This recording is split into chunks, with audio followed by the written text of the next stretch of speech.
In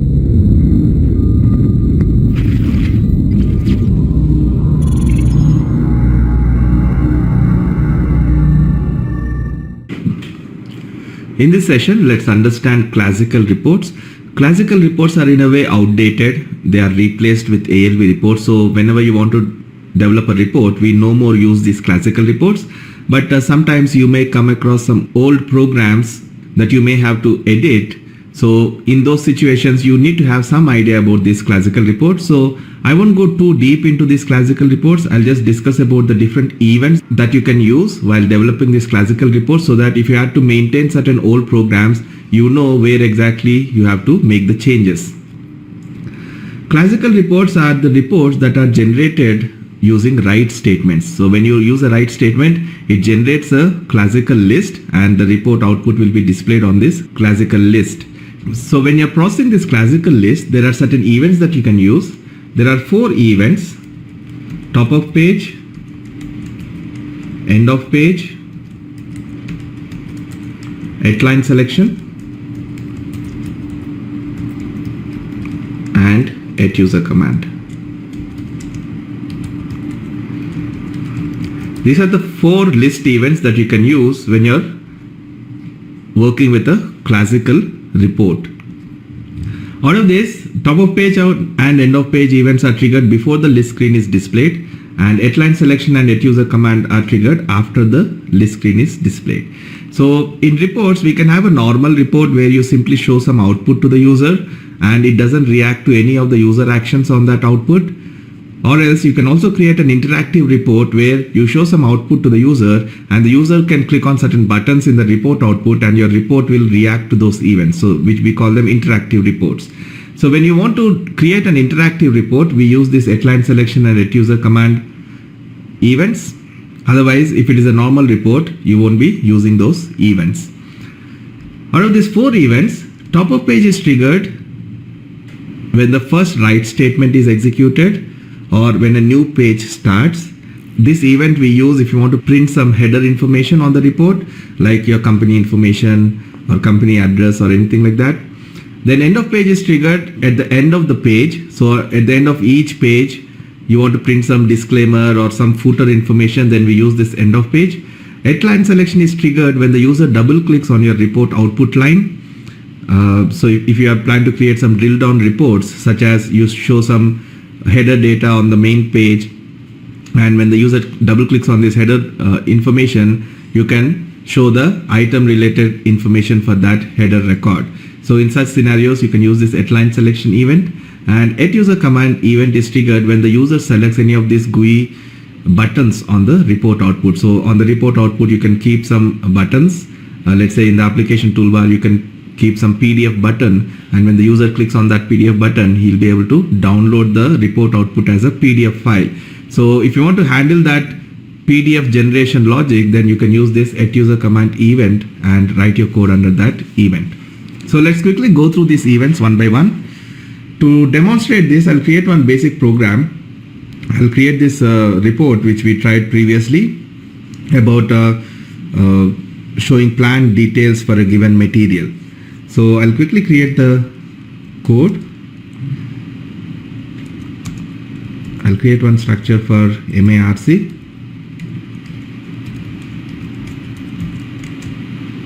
We have MATNAR, and works.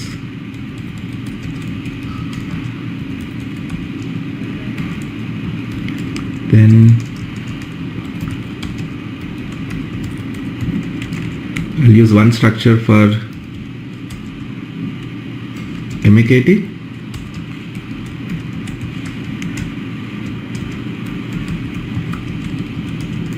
From this table, we'll be showing the description for the material.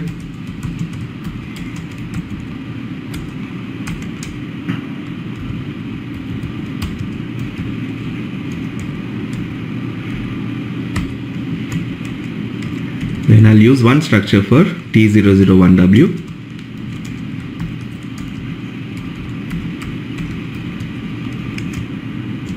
From this we'll use works and name one.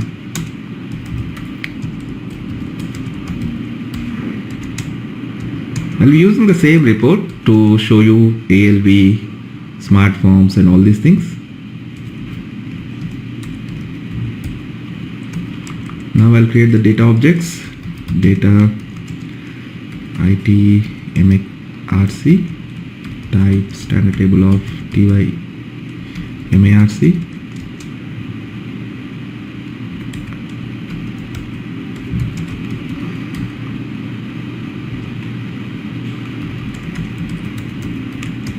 Then IT MAKT.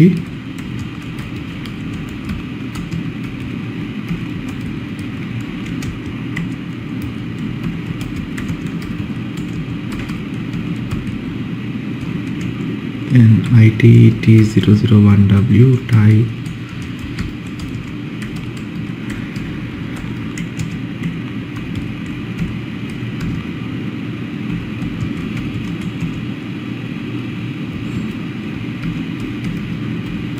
so my data objects are ready. Then I'll define one select options, select options s underscore matnar for, let's say, WAMARC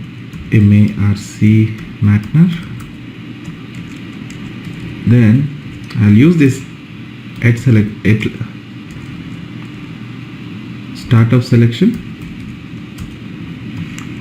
Here I'll create one subroutine to get the data, just to modularize my code. So let's say get data.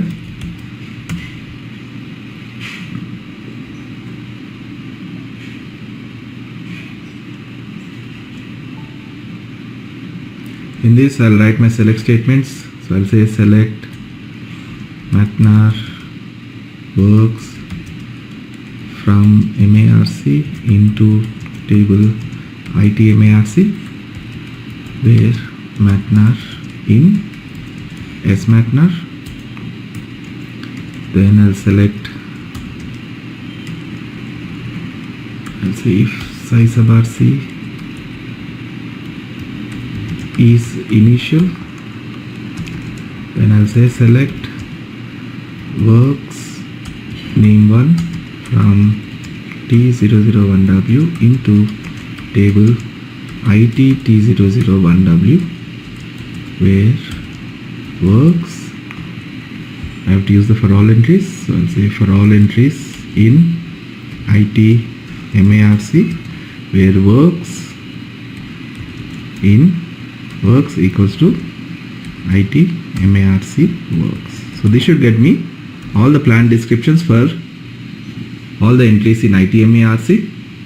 And then I'll say select matnar MAKT-X from MAKT into table IT MAKT, where matnar in smatnar.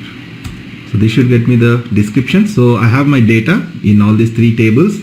So in the get data subroutine, I'm getting the data, and then I'll create one. I'll activate it for now. Then I'll create one more subroutine, perform show output.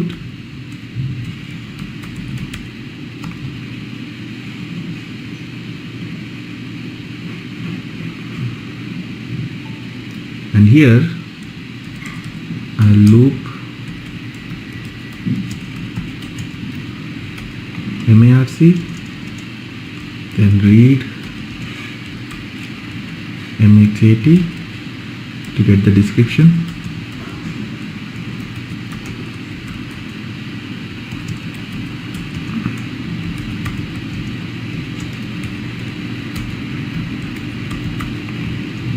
Then I'll read T001W into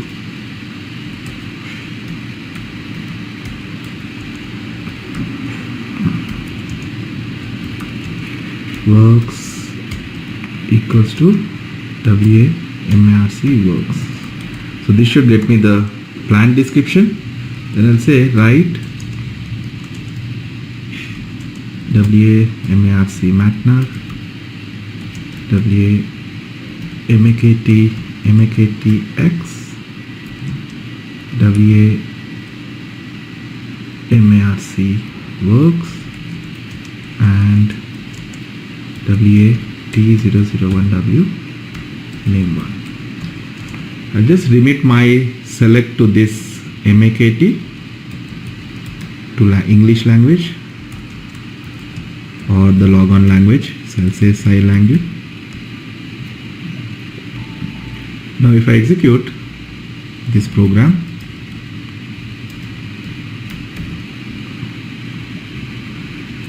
it prints the material information and the plant information for all these materials given in the range. Now in this output,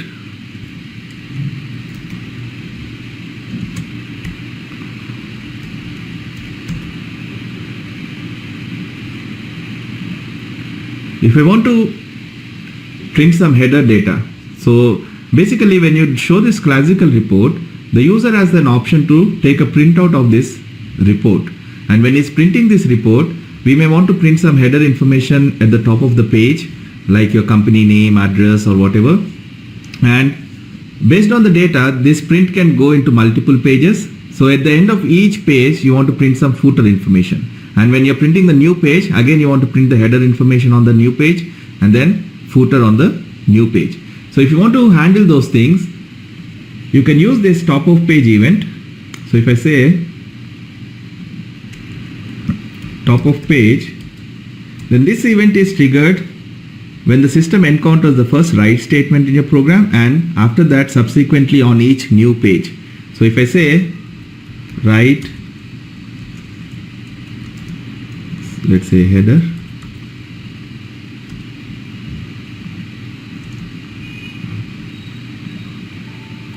and if I keep a breakpoint here on this write statement and also on this top of page event, when I execute,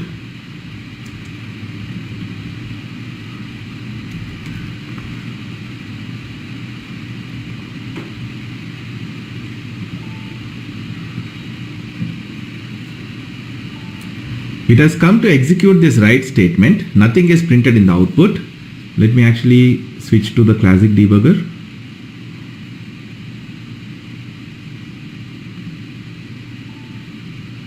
Here at this point nothing is printed in the output. The list is not yet generated. But when I press F5 to execute this statement, instead of executing this statement, it is going into top of page. At this point the list is generated. You see this icon. If I click on this is the list output that is generated now, and it will execute this statement first. So the write statement in the top of page is executed. So if you see this output, the header is printing first, and then it will execute the write statement. So after this, if you see, the first line is printed to the output. So before printing the first line, the system went to top of page event and executed all the code that you have written there, and then came back to execute the first line in the output. So top of page event is triggered when it encounters the first write statement in your program after start of selection. You can only generate this list by writing this write statements after start of selection event. If you have maintained this write statement in an event which is triggered before start of selection, then the list is not generated. For example, if you have used an initialization event and if you have written the write statement, then the system won't generate that list. The list is only generated after the start of selection event is processed. So the top of page event is triggered when the system encounters the first write statement after start of selection. Right? So it prints this header. Similarly, if you want to print the footer, you can use end of page. So let's say I'll say end of page, and here I'll say footer.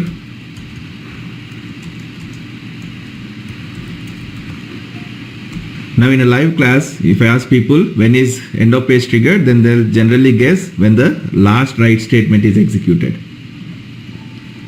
Let's see when is this end of page triggered. So I'll keep a breakpoint here. I'll remove the breakpoint here and execute.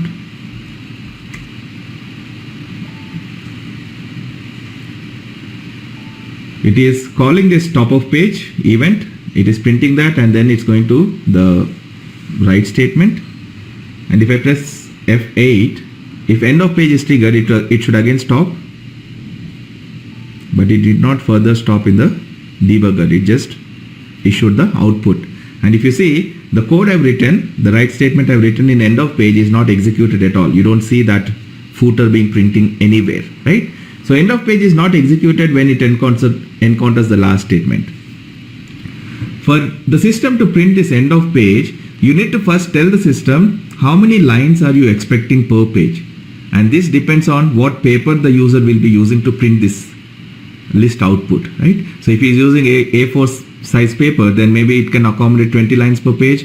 If he is using a different paper, then it can accommodate maybe more than 20 lines per page. So we first ask the user what paper we'll be using, and accordingly we'll define the number of lines that can be accommodated per page. To do that, at the report statement level, you maintain this line count. So if I say line count 10, and in brackets, if I say 1, then that means the total number of lines that can print on the page is 10, and out of that, one line I'm reserving for the footer.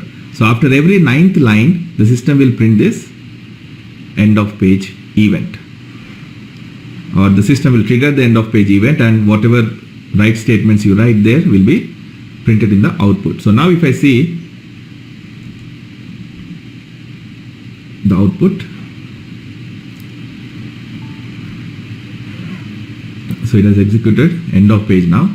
Then after end of page, it again executes top of page, because you are printing a new page, so top of page is triggered automatically, and then end of page.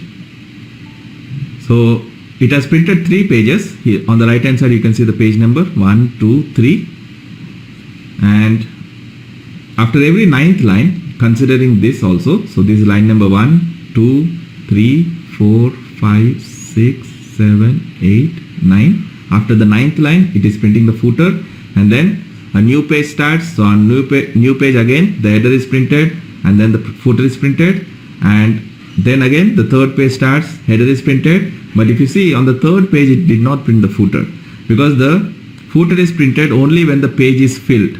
So if you're not filling the complete page, then the footer is not triggered. So footer is triggered only when the page is filled with the number of lines that you have specified. If you are printing less than that, then end of page event is not triggered. Okay, so for end of page event is triggered when you maintain the line count, and once it reaches that number of lines, it will print the footer, right? But ideally you want to print this footer on the last page also, right? So to do that, we use this keyword. You can use this keyword reserve, and reserve the number of lines. So if you reserve this many lines per page, there's a system field called sci linct, which gives you the line count. So whatever line count you are maintaining here will be stored in this sci linct system field. So if I say sci linct, then it will reserve these 10 lines on the page. So it will automatically trigger that end of page, because the page is anyway filled. So it will automatically print some blank lines and then trigger the end of page event automatically. So you have to use this reserve statement if you want to print footer in the last page also. So the syntax is reserve sci lines. So sci is a variable I'm using. If I want, I can simply say reserve 20 lines.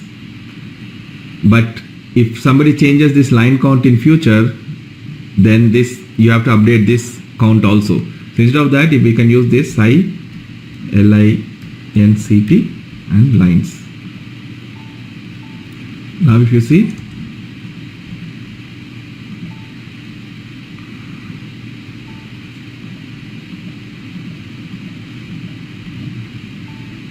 it is printing the footer even on the last page.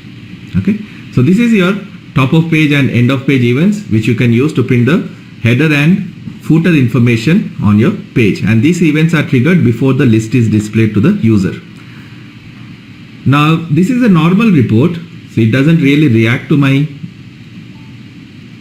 events.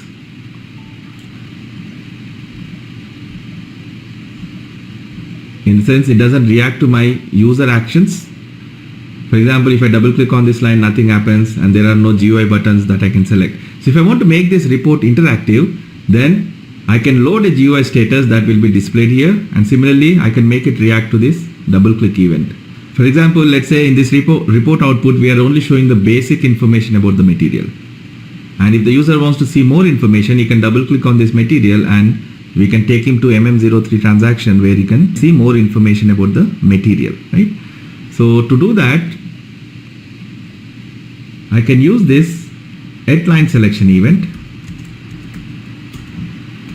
and within this event I can say call transaction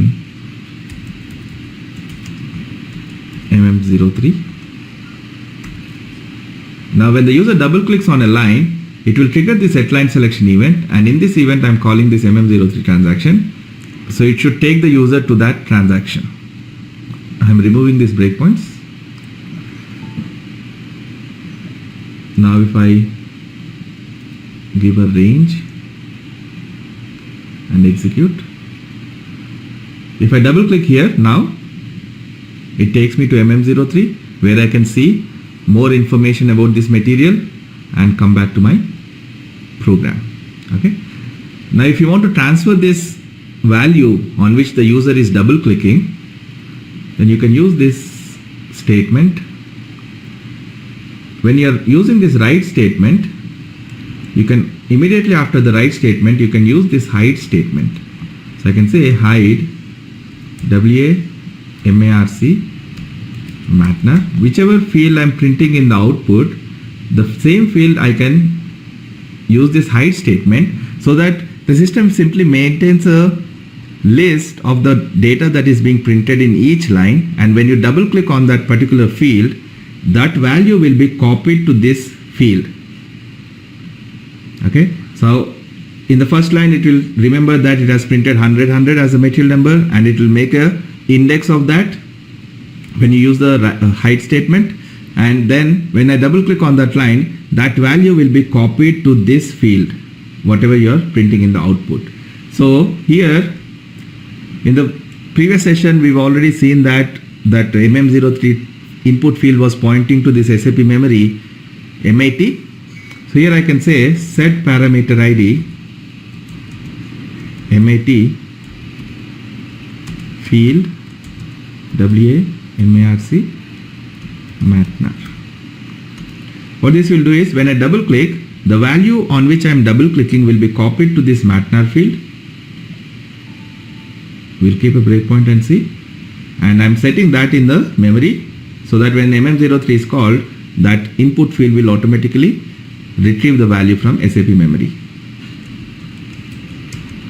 So here if I double click on 100 for example, this WAMARC matnar will have that value which I am setting in this SAP memory,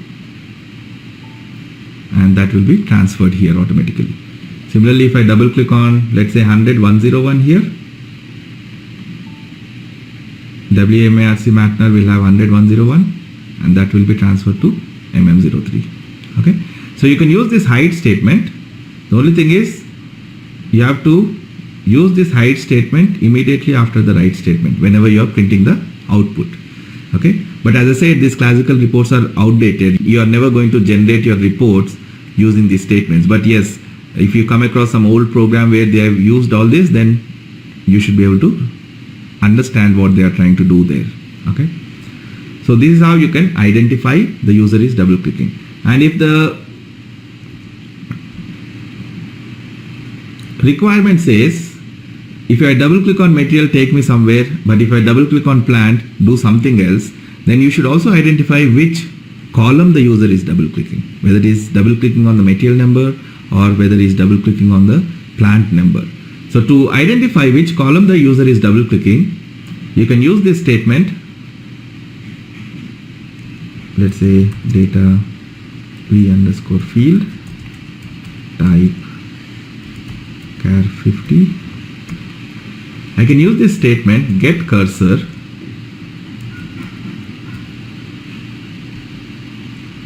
field v_field. What this will do is, it will identify your cursor position and try to copy the field name on which you are double clicking. And I can say if v underscore field equals to WAMARC MATNA. This is the first field we are printing. So if I double click on the first column, v underscore field will have this value. I'll do this.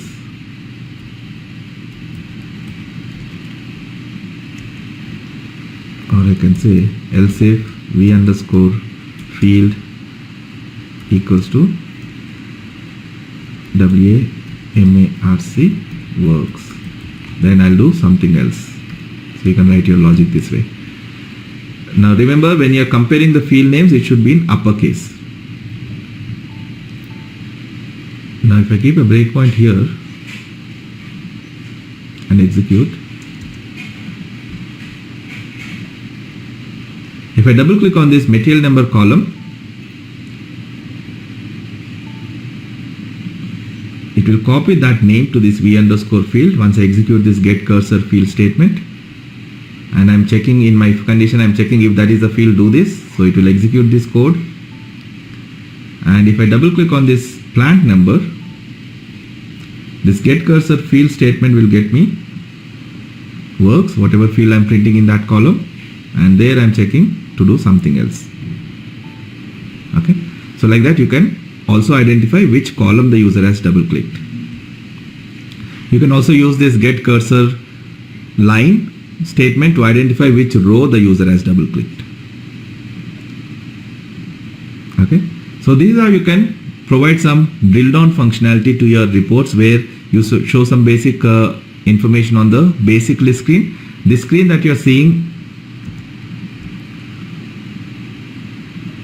is called the basic list screen, and you can also have secondary list screens, up to 20 secondary list screens. So for example, if you use a write statement within that headline selection event, then it will show that output on another screen which is called a secondary list screen.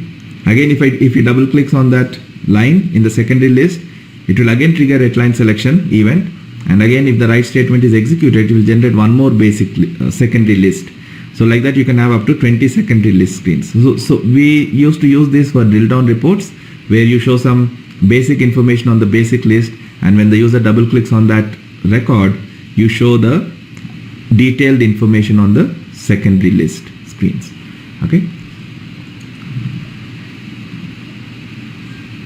So this is your headline selection event. Similarly, I can also, right now there is no GUI buttons on the report output. If I want, I can load some GUI status. So I can say set PF status GUI list, for example, and double click to create it.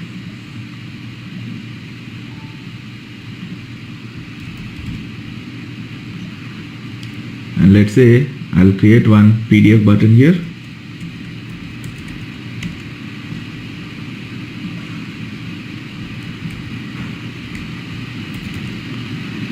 Icon PDF. You can select from F4 help if you are not familiar with the names.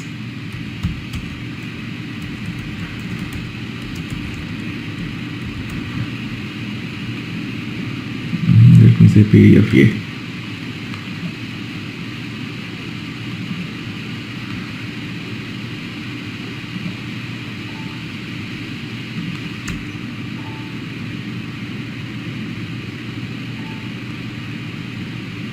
It's still PDF only. Now when I show the report output, it will show that PDF button, and when the user clicks on this PDF button, if you want to write some logic to download this report output as a PDF file, then I have to use this. And if you see, all these back exit buttons are gone, because instead of using the standard GUI status for the list screen, I'm replacing it with my own GUI status. So to get back these back exit buttons, all I have to do is, in my GUI status, I'll maintain this, if you say back, exit, cancel, these are the standard names for your buttons. So if you maintain these function codes, then the system will automatically handle the functionality. But if you maintain any other function code for these buttons, then you have to handle the functionality within your program. So you will be bypassing the standard functionality. So if you want to do something else, rather than going back, when you click on the back button, then instead of maintaining back as the function code, maintain something else, so that when the user clicks on this back button, it will trigger your @user command event where you can write your code. Okay.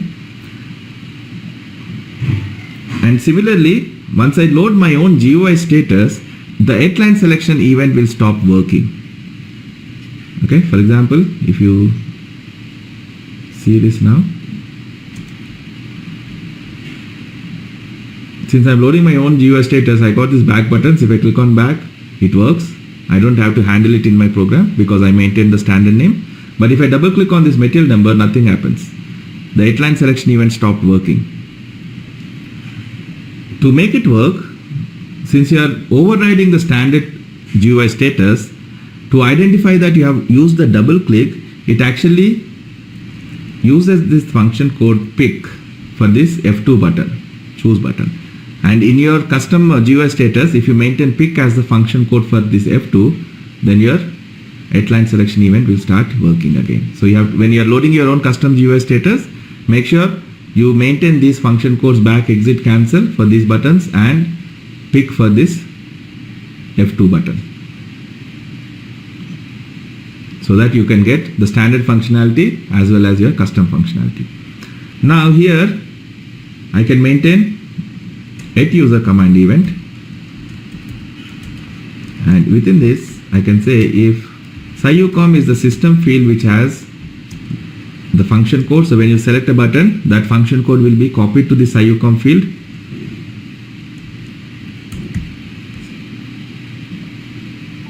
And within this you can write your code to download the output as a PDF file. In one of the future sessions, we'll see how to convert your internal table data into an Excel file or a PDF file.